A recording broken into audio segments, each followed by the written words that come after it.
Hello guys, আসসালামু আলাইকুম। সবাই কেমন আছো? আশা করি ভালো আছো, আমিও ভালো আছি। সো তোমাদের সাথে ছোট্ট একটা মিনি ভিডিও নিয়ে চলে আসলাম। সো আমাদের এখানে 1 নম্বরে বেড়িবাঁধে এত সুন্দর একটা প্লেস হয়েছে, আমি নিজেও জানতাম না। টিকটকে দেখে আমার ফ্রেন্ড আমাকে নিয়ে গেছে। যাই হোক, ওকে অনেক অনেক থ্যাঙ্কস।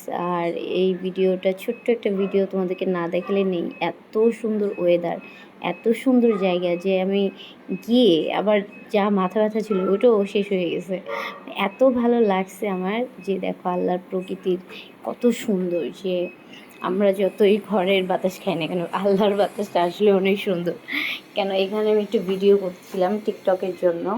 সো অনেক অনেক ভালো লাগছে। এটা হচ্ছে ব্রিজটা, এত বড় ব্রিজ, ও মাই গড। মানে নদীটা দেখে তো আমি প্রচণ্ড ভয় পাচ্ছি, বাট আমার ফ্রেন্ড বলতেছে উঠবে উঠবে। তো আর কি করে, এখানে ছেলেরা নাচতেছে, গান গাচ্ছে, এতই এনজয় করতেছে। আসলে লাইফে এনজয় করা উচিত, এনজয় না করলে লাইফটা জাস্ট হ্যাং হয়ে যাবে।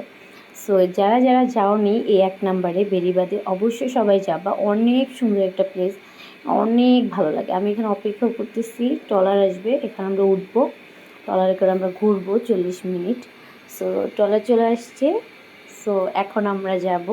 যদিও আমি যেতে চাই না, বাট আমাকে জোর করে নেওয়া হয়েছে। আমি আসলে অনেক ভয় পাই, তারপরে সাহস করে উঠলাম। উঠে আর কি করার, গেলাম। সো অনেক ভাল লাগছে ট্রলারে উঠে। যদিও ভয় পাইছি প্রথমে, পরে আর ভয় পাইনি, পরে অনেকটা বেটার লাগছে।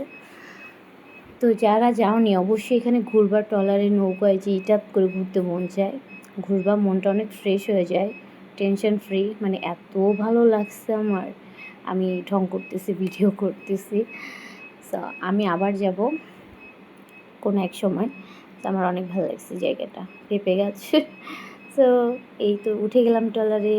উঠে এখন আমরা ছাদের উপর উঠে, প্রথমে তো ভাই আমি তো এত ভয় পাইছি সেটা বলার বাহিরে। এই যে আমাদের পাশে আপুটা, তার বেবি এত কিউট, যা বলার বাহিরে। কিন্তু আমি তাকে পটাইতে পারলাম না, আমার কোলে সে উঠলই না। সো যাই হোক, সবাই ঘুরে আসবা, ভালো লাগলে কমেন্ট করবা। Tata, bye bye.